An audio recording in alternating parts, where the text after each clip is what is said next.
Now, while we're talking heavyweights, I think you have to talk a little bit about Fury and Wilder, what just happened there.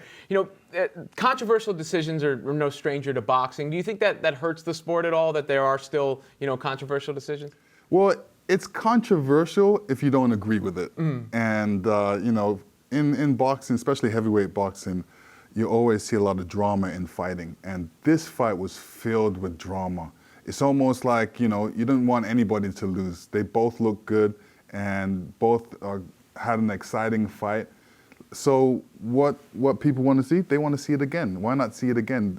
Such a tremendous fight. Let's see it again. Well, what do you want to see in the rematch, and who wins? Both of them are going to be improved fighters. Both of them are going to be ready for each other. I think Tyson Fury was out for a while. He gained a whole bunch of weight and he was out of boxing for a while. Now this was his first big one back. Now the second fight, I'm sure he's going to be a lot better.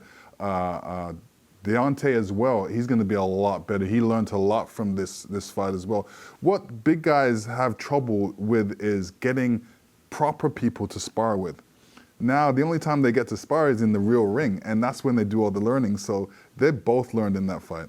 Now, your heyday, obviously, heavyweights were on top. Since then, we've talked more about the Mayweathers of the world. Do you think we're seeing the resurgence of the heavyweight division? Absolutely. Everybody wants to see heavyweights. You know why? Because it can all end in one punch. And people like to see these big guys throw big punches. Even when it lands, if somebody gets knocked out and they fall to the ground, it's going to be a big thump. So, that's what people love about heavyweights. What about Anthony Joshua? I know you've sort of alluded to the fact that he shouldn't be chasing the money and should, bring a little bit more urgency to his career. Does he need to fight one of those guys?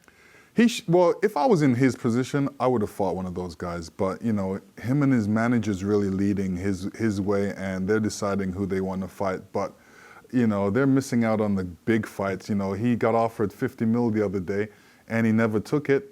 And, Tyson Fury really answered that call and took the fight. And now he's, to me, I think that was a mistake to allow Tyson Fury to get that shot. You're the last heavyweight to hold all the major belts. Who do you think has the best chance to be the next undisputed champ, if you will?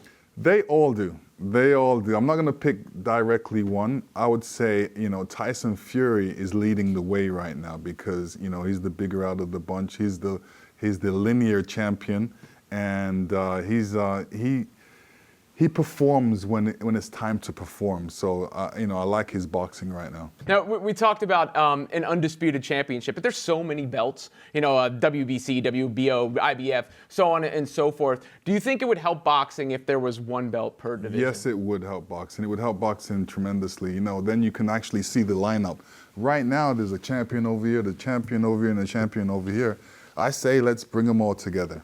All right. How does that happen? Does there need to be like a governing body of some sorts? Do we need to settle on who's in charge? Yeah, we need to get a president to come and order them. Say, you guys, I want to see a round robin with all four of you guys, and let's see who the best champion boxer in the world is.